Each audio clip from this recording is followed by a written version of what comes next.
All right, so we're back from the solvent table. Got everything all cleaned up. I'm not quite ready to throw these into the sonic cleaner yet. That's because I want to give a visual inspection before we clean them a little bit better. Just so you can kind of figure out, we can get to the bottom of what really happened to this differential. So first things first, we're going to check our sealing surfaces. So there's a little mark right there with the seal rides. That's okay. The important part is that your fingernail can't catch the lip of that, and that's the main thing. So if you can't feel it, that means you can buff it down a little bit and it should be great to go. So this one too, it's got a little tiny mark in it, but I can't feel it. So we're good to go. So that's good, so that means I don't have to source stubs, which is perfect. Same thing with the yoke. So we've got that mark there with the seal rides, but you can't feel that ridge or anything if there is one. So that's good to go too. Check that out. That looks great. Next we'll go through our bearings, figure out what's what and what happened. Not that this car was making a lot of bearing noise, but it was definitely whining a little bit. So that's something to check out for. Just very, very slight whine. So these bearings on the pinion, big end, look good.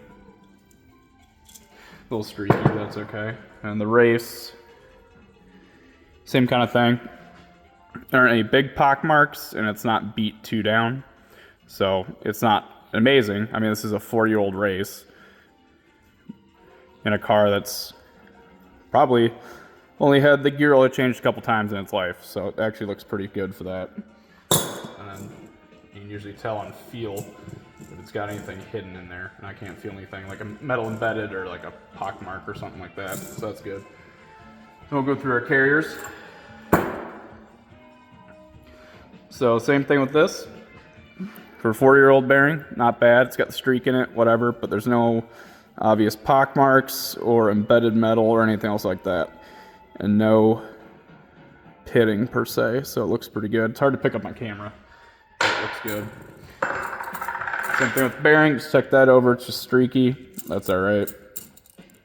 Streaky, that's all right. Obviously, these bearings aren't going to go back into the vehicle or into this differential, but it's important to check those out so we know why they failed in the first place. I'm assuming this all came to fruition because of that axle seal leak. As to why that axle seal was leaking, it's 40 years old. Things happen. Sometimes things dry out. Sometimes the springs get a little worn. There's a myriad of things that can happen. So the next thing to check on these races, which we described in the teardown video, was they, so like, for example, like this race, you don't see any streaks on the outside necessarily, like big streaks. So that means it wasn't spinning. It was sitting stationary like it should be. But then we go to the carrier bearings, and you can definitely tell that this one was spinning in the pocket. So we're gonna have to inspect that. This one, not so bad. So what you do is you find the associated strap. So I've got the case over here, so I know what strap's what. This one's just out of the solvent tank too. It's not fully cleaned yet. I still need to do some final steps before I can lay down paint prep and all that stuff. So I'm just showing this to you before I get really, really clean with it, and then you can't tell anything happened. So let's see. Our number 1, it's over here, and that one's good. So it's our number 2 is the one that was spinning. So we take a look at the inside of the strap, and it doesn't look too bad. A little bit of spin on it, but nothing too bad. No burring, no low spots, no high spots, nothing like that. It's just streaky. And then what you really need to do is take that associated bearing race, and you clip it into the strap. And if it clips, that means the strap's still in spec to where it should be. Same thing with the pocket in the carrier then. So you take it, pop it in there. It's got some, that's side to side plate you're hearing, but it has no up or down. easily to the touch. Pull it out, so that's good to go too. Which is good, so that means the carrier's ready to go. I don't have the source carrier. On to the next thing, we look at the small pinion bearing. And, yep. So this one's a little bit harder to see maybe on camera, but there is pitting inside of this race. It's hard to pick up, but it's definitely there. So that's where the noise is coming from. Not big pits, so it wasn't growling per se, but enough to make a noise if you're good enough on hearing or a car's quiet enough. So let's check the bearing. So it looks all right, but obviously they're a pair, so you can't just swap races and bearings all willy-nilly. So that's where we're standing on this. So we need to get a new bearings for everything and a seal kit, of course. But it's nice to know that it was a small pinion bearing that failed. So most likely the axle seal leaked enough that it got low on fluid. The way most diffs are designed, the small pinion bearing is the last bearing per se to get fluid when it comes to the sling and other stuff. So it's not as soaked as the other bearings. So this will generally be your failure point on any sort of differential in that aspect. So that's all good. Then we did take this apart before, fully inspected it. All these are in spec for the pockets, or I should say the axles sit in. So this is kind of funny, but the way Toyota designed things, the axles actually keep the spider gears straight. So the spider gears don't have a high tolerance fit in these housings. So you can move it around side to side.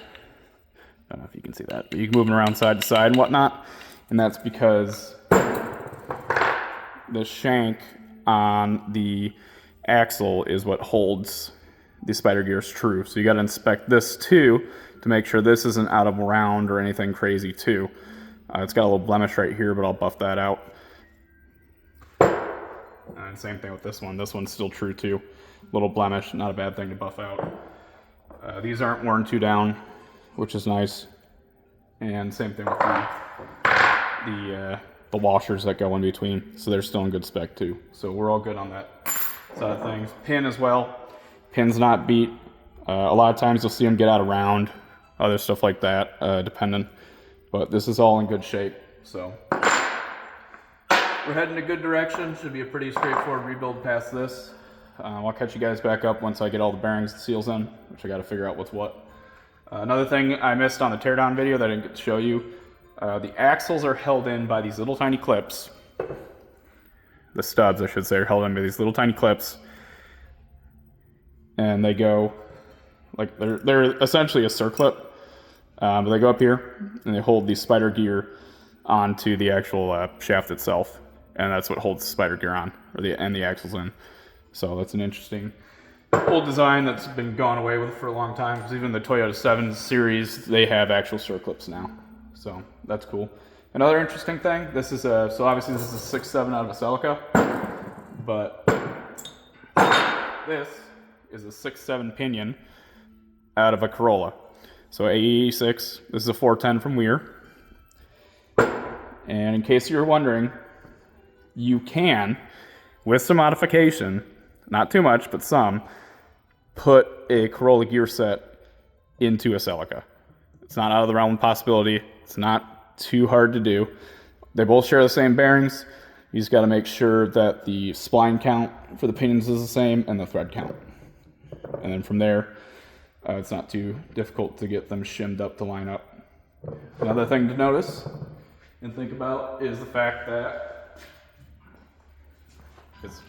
these are getting a little harder to come by. The crush sleeve for a 6.7 Celica IRS is the same as a crush sleeve for a Corolla. So if you can't source one for a Celica, Corolla's the way to go.